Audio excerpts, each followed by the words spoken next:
दाद लगारी में 40 ॾींहं गुज़रण बावजूद ख़ानगी कंपनी जे मज़दूरनि पंहिंजा मुतालबा पूरा न थियण ते मज़दूरनि पारां एहतजाज जारी रखियो वियो। इन मौक़े ते मज़दूरनि ज़हूर पिताफ़ी अली हसन बटवाणी, दीन मोहम्मद लखण, अब्दुल हफ़ीज़, मोहम्मद अकरम, मुनवर अली, आफ़ताब अली लखण समेत ॿियनि बरतरफ़ कयल मुलाज़िमनि ते केस दाख़िल करे छॾियो आहे। हुन मज़दूरनि एहतजाज कंदे चयो त उन्हनि जा जाइज़ मुतालबा मञण बदिरां उन्हनि मथां प्लांट ते ज़बरदस्ती गेट बंदि कराइण ऐं मुलाज़िमनि ते मारकुट करण जे इल्ज़ाम जी FIR दर्ज कराई वई आहे। हुननि चयो त गुज़िरियल 40 ॾींहनि खां हू मुतालबनि जी मताला पुरअमन एहतजाज ते वेठल आहिनि, पर कंपनी उन्हनि खे धमकियूं ॾेई हिसाइणु चाहे थी। मज़दूर इत्तेहाद जे अॻवाननि ॿुधायो त जेकॾहिं कूड़ो केस ख़तमु करे मुतालबा न मञिया विया त ज़िले घोटकी जे समूरनि ख़ानगी कंपनी जे मुख्य गेट आॾो एहतजाज कयो वेंदो।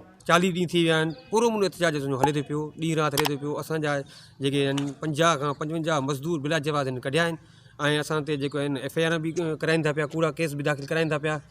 जेके त असां पंहिंजो पूरो मुनो ते वेठा आहियूं, पंहिंजे हक़ जे लाइ वेठा आहियूं।